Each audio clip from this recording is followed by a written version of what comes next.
Hello guys, আসসালামু আলাইকুম। আশা করি সবাই খুব ভালো আছেন। আমি আলহামদুলিল্লাহ ভালো আছি। আজকে আমি আপনাদের সাথে ছোট্ট একটি ভিডিও নিয়ে চলে আসলাম। আর এই যে এখানে আমাদের বাংলাদেশে তো সব অঞ্চলে অনেক বৃষ্টি হইতেছে।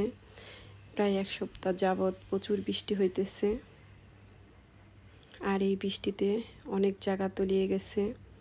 আর আমাদের এখানেও প্রচুর পানি জমে যায়। এই যে এখানে বৃষ্টি হলে অনেক পানি জমে গেছে। ঘর থেকে বের হওয়া অনেক কষ্ট হয়ে যায়। আর অনেক অঞ্চলে তো মানুষের ঘর বাড়ি পানির নিচে। আর দেশের মানুষের অবস্থা যে কী হয়েছে সেটা তো ভাবতেই পারি না। আর আমাদের এখানে তো পানি জমে যায়, ঘর থেকে বাইরে যাওয়া অনেক কষ্ট হয়। এই যে পানির অবস্থা। আর আজকে আমি এই বৃষ্টিতে খিচুড়ি রান্না করব। আর এই বৃষ্টির দিনে ঠান্ডা ঠান্ডা আবহাওয়া, খিচুড়ি বা বিরিয়ানি খেতে অনেক ভালো লাগে। আর আমার ছেলে মেয়ের খিচুড়ি অনেক পছন্দ। এই যে এখানে আমি সকালের নাস্তা খেয়ে নেব। এখানে আমি গরম ভাতের সাথে পেঁয়াজ, শুকনা মরিচ আর সরষের তেল দিয়ে একটা ভর্তা বানাইছি। এই ভর্তাটা খেতে অনেক ভালো লাগে। আর এরকম ঝাল ঝাল করে ভাত খেতে আমার কাছে অনেক ভালো লাগে। আমার মতো এই পেঁয়াজ, শুকনা মরিচ আর সরষের তেলের ভর্তা কার কার ভালো লাগে অবশ্যই কমেন্ট বক্সে জানাবেন।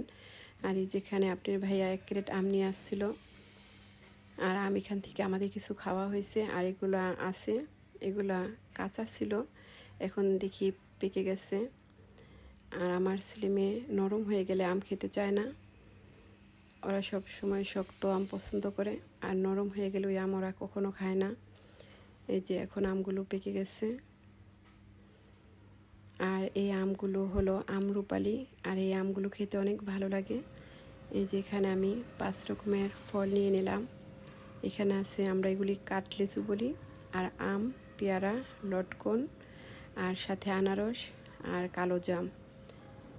আর এই ফলগুলো আমার অনেক পছন্দ। এই যে এখানে আমি পেয়ারা কেটে নিলাম, আর কিছু লটকন আর কাটলেচু ধুয়ে নিলাম, আর সাথে বিট লবণ, শুকনা মরিচ নিয়ে একসাথে মিশিয়ে নিছি। এখন এগুলো দিয়ে আমি পেয়ারা খাবো। আমি আর আমার ছেলে পেয়ারা এভাবে মেখে খেতে অনেক পছন্দ করি। আপনার ভাইও আমাদের সাথে খাবে। আর এই গ্রীষ্মকালে নানান রকমের ফল পাওয়া যায়। এই লটকন আর কাটলেচু আমার তো অনেক পছন্দ। এই ফলগুলো এখন খেয়ে পরে রান্না করার জন্য চলে আসব।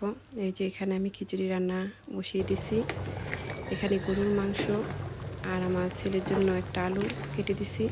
ও আবার খিচুড়িতে আলু অনেক পছন্দ করে। আর গরুর মাংস দিয়ে খিচুড়ি রান্না করতেছি। আর এরকম খিচুড়ি হলে বৃষ্টির দিনে খেতে অনেক ভালো লাগে। আর আমরা সবাই খিচুড়ি অনেক পছন্দ করি। বৃষ্টি হলেই খিচুড়ি রান্না হয় আমাদের বাসায়। আর আমাদের মতো কে কে এরকম খিচুড়ি পাগল অবশ্যই কমেন্ট বক্সে জানাবেন। এই যে খিচুড়ি রান্না হয়ে গেছে। আর আমার ভিডিওটি কেমন হলো অবশ্যই কমেন্ট বক্সে জানাবেন। ভিডিওটি ভালো লাগলে অবশ্যই একটি লাইক, কমেন্ট ও শেয়ার করবেন।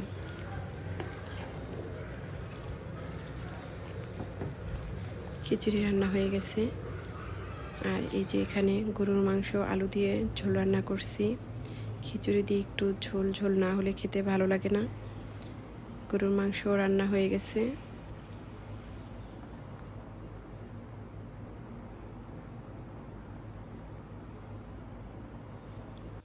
এই যে এখন খিচুড়ি খেয়ে নেব।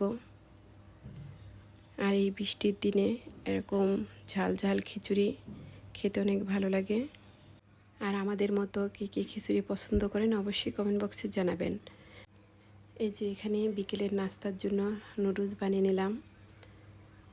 আর আজকে নুডলসে কোনো আলু বা পাস্তা কিছুই দেওয়া হয় না, শুধু ডিম দিয়ে নুডলস বানিয়ে নিছি। আর এভাবে নুডলস খেতে অনেক ভালো লাগে। আর এই যেখানে সস দিয়ে নুডলস নিয়ে নিলাম। এখন আমি নুডলস খেয়ে নেব। আর আমার ভিডিওটি কেমন হলো অবশ্যই কমেন্ট বক্সে জানাবেন। ভিডিওটি ভালো লাগলে অবশ্যই লাইক, কমেন্ট ও শেয়ার করবেন। আজ এ পর্যন্তই। সবাই ভালো থাকেন, সুস্থ থাকেন। আল্লাহ হাফেজ।